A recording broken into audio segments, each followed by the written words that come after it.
नमस्कार मित्रों, मैं रणवीर सिंह। आज आपके साथ एक नए कॉन्सेप्ट के साथ मैं बात करूंगा, क्योंकि मैं life insurance agent LIC of India से। मैं जब मार्केट में जाता हूं तो विभिन्न प्रकार के लोग मिल जाएंगे ये कहते हुए कि बीमा किस काम का, बीमा तो मरने के बाद मिलता है, उससे मेरा क्या फ़ायदा, बीवी को मिल जाएगा तो बीवी भाग जाएगी पैसा लेकर के, उसको मिलेगा। ये विभिन्न प्रकार के इशू बीमा पैसे वाले कराते हैं, गरीबों के लिए बीमा नहीं बना है। तो मैं आप सबसे एक बात बताना चाहता हूँ, बीमा वास्तविक तौर पे एक गरीबों के लिए बनाया गया है। सबसे पहली बात मैं बताऊंगा आपको कि कोई गरीब व्यक्ति यदि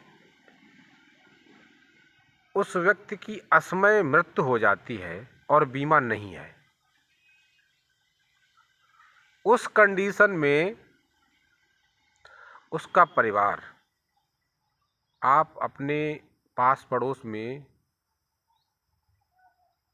इस बात को समझें, या आपने देखा भी होगा कि ऐसे कई परिवार होंगे जिनका बीमा नहीं था और किसी कारणवश उस परिवार के मुखिया की डेथ हो गई और उनका जो एक छत्र छाया थी वो हट गई, ऊपर से छत चली गई।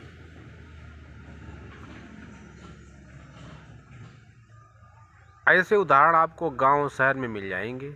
हम सबके यहाँ कोई न कोई ऐसा है। बीमा वास्तविक गरीबों के लिए बनाया गया। आज मैं आपको बताना चाहूँगा, यदि कोई संपन्न व्यक्ति जिसके साथ असमय कोई दुर्घटना से डेथ हो जाती है, क्योंकि उसके पास तो प्रॉपर्टी है, इतनी प्रॉपर्टी कि उसके बच्चे उस प्रॉपर्टी से अपना जीवन यापन कर सकेंगे, कोई समस्या नहीं आने वाली, क्योंकि सब कुछ बेल है, कोई दिक्कत नहीं है। यदि कोई गरीब मजदूर, उसकी अगर डेथ हो जाती है, कोई किसान है, छोटा किसान है जिसके पास 2-4 बीघे ज़मीन है, 2-4 उसके परिवार में बच्चे हैं, बीवी है, उसकी अगर डेथ हो जाती है इसमें, क्योंकि ये मृत्युलोक है, यहाँ पर किसी को रहना नहीं है, मृत्यु होनी है, लेकिन असमय मृत्यु यदि हो जाए तो समस्या ही होती है परिवार के सामने। गरीब के लिए तो बहुत बड़ी समस्या हो जाती है, क्योंकि गरीब, उसका कोई सोर्स ऑफ इनकम ही नहीं होता है। जो व्यक्ति वो कमा रहा था वो तो चला गया।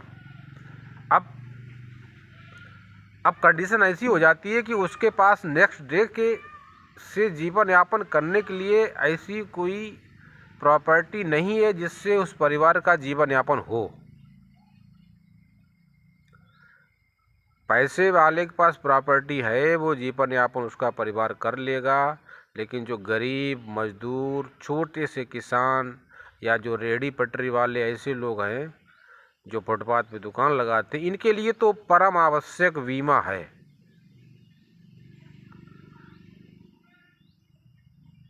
क्योंकि कभी 20 लाख रुपए ऐसे कैटेगरी के परिवार नहीं इकट्ठा करवाते हैं।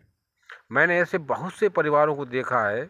एक हमारे मित्र हैं, वो बड़ा गरीब थे, तो उन्होंने एक बार, मैं गया तो उन्होंने बताया मुझे कि मैंने ये प्लाट जो है वो अपने बीमे के पैसे से लिया है। ये समथिंग 20 साल पहले की बात होगी जब उन्होंने प्लाट लिया होगा। तो बोल रहे थे मैं पढ़ाता था कहीं प्राइवेट स्कूल में, तो वहाँ पे एक एजेंट आए होंगे, तो उन्होंने एक बीमा कर दिया, और बीमा समथिंग जब उनको मेचोरिटी मिली तो 35,000 रुपये की मेचोरिटी मिली। ऐसा कोई छोटा बीमा रहा होगा। तो उन्होंने कहा कि वो अगर बीमा ना कराया होता तो आज मेरे पास ये प्लाट नहीं होता, आज स्कूल नहीं होता, क्योंकि शहर में उनका स्कूल चलता है। गरीबों के लिए बहुत महत्वपूर्ण फाइनेंशियल प्लानिंग बीमा के द्वारा आप लोग अगर मुझे सुन रहे हैं तो आप बीमा अवश्य कराएं, क्योंकि 20 लाख रुपए सामान्य परिवार में आज के समय में महंगाई के दौर में इकट्ठा करना बड़ी गाड़ी का पहिया माना जाता है, क्योंकि इतने खर्चे हो चुके हैं। इसलिए आप प्लानिंग करें। जो भी आप इनकम करते हैं मंथली, पर डे, मंथली, छमाही या साल में, उसका 20% आप सबसे पहले बचाएं। 20% बचाएंगे, उसके बाद फिर प्लानिंग करें।